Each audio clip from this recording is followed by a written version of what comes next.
হচ্ছে জলপাই দিয়ে লাল শাক ভাজি হবে। সাইফানের আম্মুর রেসিপি। আসসালামু আলাইকুম guys, welcome to new blog. সবাইকে জুমা মোবারকের অনেক অনেক শুভেচ্ছা জানাই। আজকে ব্লগ শুরু করছি। আমাদের বাসার সামনে কাজ চলতেছে, প্রচুর আওয়াজ, ঢালাই কাজ চলতেছে। সকালে মামারা মিস্ত্রি দিয়ে গেছে, ঢালাই কাজ আজকে থেকে শুরু করছে। এটা কন্ট্রাক্ট কাজ দিয়েছে, হয়তো বা কমপ্লিট করবে একবারে। মিস্ত্রিদের কন্ট্রাক্ট দিয়ে দিচ্ছে। এরা রাত 10-11 পর্যন্তও কাজ করে। এই যে সব ঢালাই কাজ চলতেছে, দিন রাত কাজ করতেছে। মানে খুব তাড়াতাড়ি মনে হয় বাসারা তুলবে আর কি।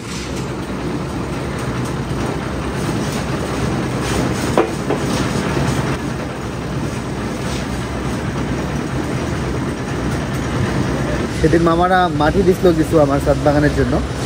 ওই টপ নিয়েছিলাম লালবাগ থেকে। এই যে টপগুলোতে আমরা মাটি ভরে চারা গাছ গেড়ে দিছি। গোলাপ আছে, টমেটো, বেগুন সব। এই বড় টপগুলো ভালোই, আরও টপ লাগবে। এটা হচ্ছে হাসনা, না এটা বড় টপে কাটতে হবে। এটা ছোট হয়ে গেছে টপ, ডালটাকে বাতা দিতে হবে। এই মোরগ ফুলগুলো গাড়া হয় নাই, টপ নাই আর। এদিকে সব টপে গাড়া শেষ। এই যে এগুলো বেগুনের চারা তুমি গাড়ছিলাম। এটা কচমস, ফুলকপি, বাঁধাকপি, বেগুন এগুলো সব হয়ে গেছে আলহামদুলিল্লাহ, খুবই সুন্দর। মরিচের চারাগুলো বেশ ভালো হয়েছে। এই যেগুলো সব মরিচের চারা, এগুলো সবই মরিচ একসাথে করে গেড়ে দিয়েছি, জায়গা কম। এবার যত মরিচ গাড়ছি, মানে ছাদে ওই যে ফুলকপি, বাঁধাকপি লট কিনছিলাম, এগুলো গাড়ার জায়গায় নেই। পরে কি করছি, গাছের ফাঁকে ফাঁকে দিয়ে দিছি। মানে গাছের ফাঁকে দিলে আবার একটা সমস্যা, রস টেনে নেয়, জায়গা নাই, কি করব। পরে এগুলো সব গেড়ে দিছি, গাছের ফাঁকে ফাঁকে দিয়ে দিছি। এটা কিছুদিন পর হলেই তো উঠে যাবে। আজান দিয়ে দিল।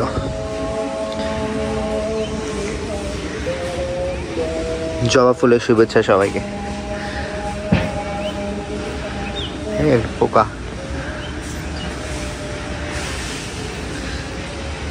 একই গাছে দুই ধরনের জবা।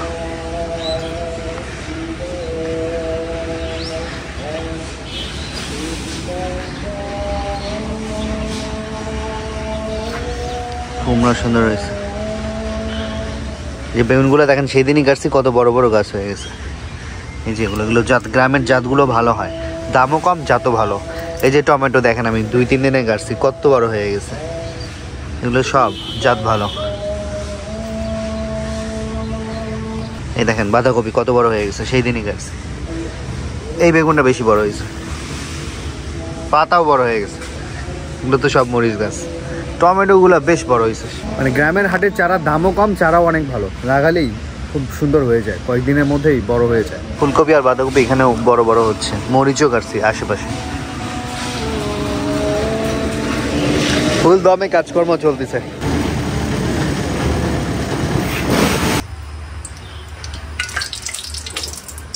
মুরগি রান্না হবে।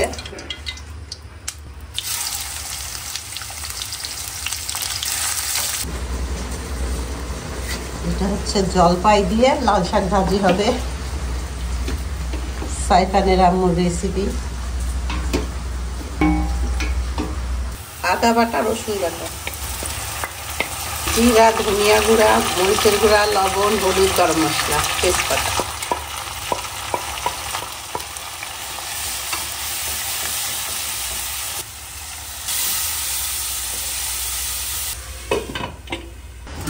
শুটকি ভুনা হবে।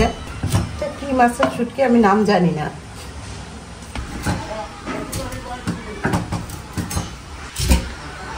এটা কষানো হয়ে গেছে।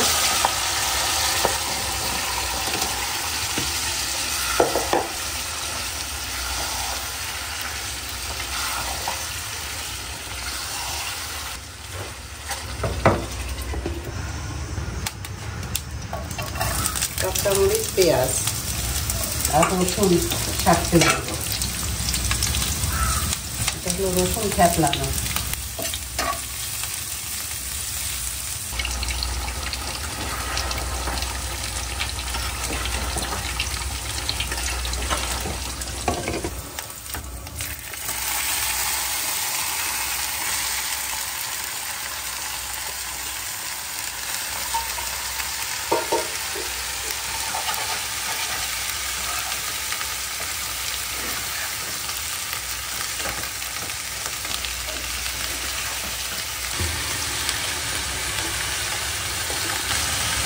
লবণ।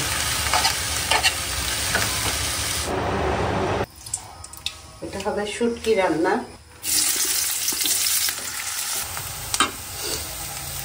আদা, রসুন, লবণ, মরিচ, ধনিয়া গুঁড়া।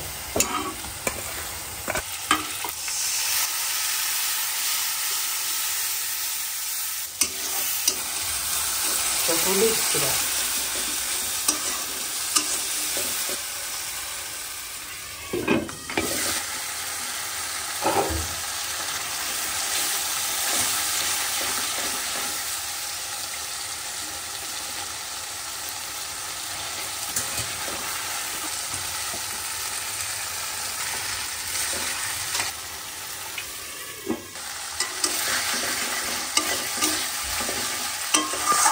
কষানো হয়ে গেছে, এখন একটু পানি দিব। পানি দিলে পানিটা শুকাই গেলে হয়ে যাবে। কি শুটকি? হ্যাঁ। কিসের শুটকিটা? নাম জানি না, ওই যে আনছিলা তুমি হাট থেকে। ও, শোল মাছের মতো লাগে। আর ওই যে লাল শাক ডাল। শুটকির তো সেই গ্রেভি হয়েছে, স্বাদ হয়েছে অনেক।